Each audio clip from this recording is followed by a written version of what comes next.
Hello, welcome to my channel. So ಬೆಳಗ್ಗೆ ಬ್ರೇಕ್ಫಾಸ್ಟ್ಗೆ ದೋಸೆ ಮತ್ತು ಪೊಟ್ಯಾಟೊ ಸಾಗು ಮಾಡಿದರು. ಬಿಸಿ ಬಿಸಿ ಎಣ್ಣೆ ಕಾಯಿಸ್ಕೊಟ್ಟಿದ್ದಾರೆ, ಹಚ್ಕೋಬೇಕೀಗ. ಅದನ್ನು ತಿನ್ಕೊಂಡು ಆಮೇಲೆ ಅಡ್ಲೆಣ್ಣೆ ಬಿಸಿ ಮಾಡಿಕೊಟ್ಟಿದ್ರು. ಸೊ ಅದೆಲ್ಲ ಮೈಗೆ ಹಚ್ಕೊಂಡು ಫ್ರೆಶ್ ಅಪ್ ಆಗಿ ಆಲ್ರೆಡಿ ಅಮ್ಮ ಪೂಜೆ ಮಾಡಿದರು. ಸೊ ನಾನು ಒಂದ್ಸಲ ಪೂಜೆ ಮಾಡಿ ಕುಕಿಂಗ್ ಮಾಡೋಕ್ಕೆ ಸ್ವಲ್ಪ ಹೆಲ್ಪ್ ಮಾಡೋಣ ಅಂತ ಹೋದೆ. ಬಟ್ ಆಲ್ಮೋಸ್ಟ್ ಎಲ್ಲ ಕುಕಿಂಗ್ ಆಗೇ ಹೋಗಿತ್ತು.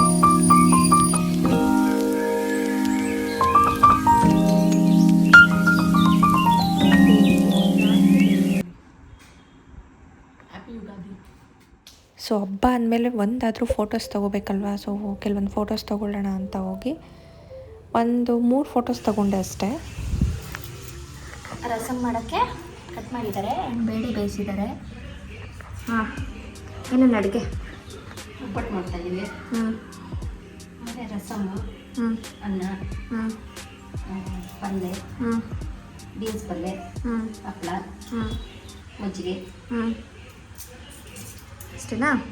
ಬೋಂಡಾ ವಡೆ ಏನೂ ಇಲ್ವಾ? ಆಮೇಲೆ ನೋಡೋಣ. ಓಕೆ, ಅಡುಗೆ ರೆಡಿ ಆದಮೇಲೆ ತೋರಿಸ್ತೀರಿ. ಬಾಯ್ ಬಾಯ್.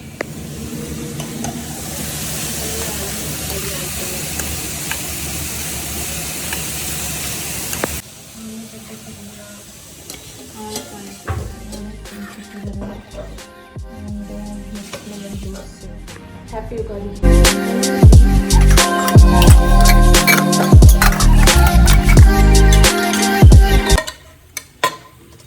ಪಲ್ಯ, ಮಜ್ಜಿಗೆ, ಹಪ್ಪಳ, ಬೀನ್ಸ್ ಪಲ್ಯ, ವಡೆ ರೆಡಿ ಆಗ್ತದೆ.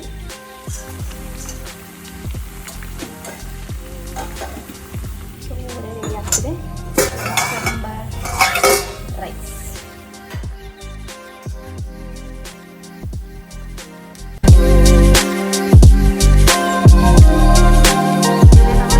ಮಮ್ಮಿ 2 ಗಂಟೆವರೆಗೂ ಮಾಡಿದ್ದೆ. ಆ್ಯಂಡ್ 2 ಗಂಟೆ ಅಷ್ಟರಲ್ಲಿ ಅಡುಗೆ ರೆಡಿ ಆಯಿತು. ಅಷ್ಟರಲ್ಲಿ ಅಪ್ಪ ಬಂದರು. Happy Ugadi ready. ಚೆನ್ನಾಯ್ತಾ? ಒಬ್ಬಟ್ಟಿಗೆ ಈ ಥರ ಹಾಲು ಹಾಕ್ಕೊಂಡು ಎಷ್ಟು ಜನ ತಿಂತೀರಾ?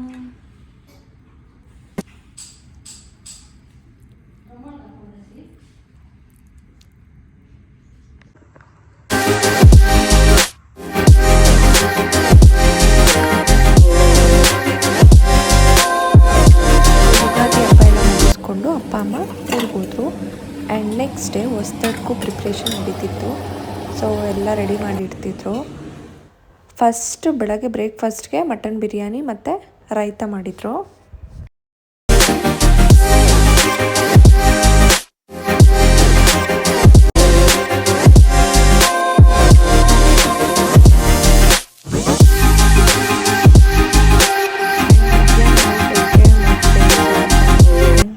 ಚಾಪ್ಸ್ ಮತ್ತು ಕಬಾಬ್ ಮಾಡಿದರು.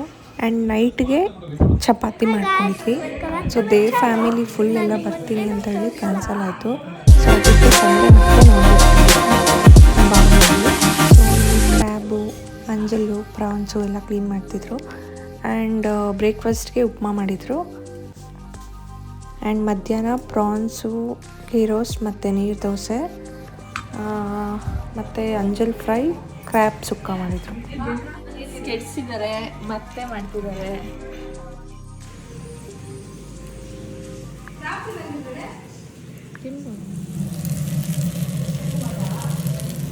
ಆ್ಯಂಡ್ ಟೇಸ್ಟ್ ಎಲ್ಲ ಚೆನ್ನಾಗಿ ಬಂದಿತ್ತು. ದುಬೈ ಕ್ಯಾನ್ಸಲ್ ಮಾಡಿ ಥೈಲ್ಯಾಂಡ್ಗೆ ಹೋಗ್ತಿದ್ರು. ಸೊ ಸ್ವಲ್ಪ ಶಾಪಿಂಗ್ ಇದೆ ಅಂತ ಡೆಕೋತ್ಲಾನು ಮತ್ತು ಜುಡಿಯೋಗೆ ಹೋಗಿದ್ವಿ. ಕೆಲವೊಂದು ಶಾಪ್ ಮಾಡ್ಕೊಂಡು ಮನೆಗೆ ಬಂದ್ವಿ.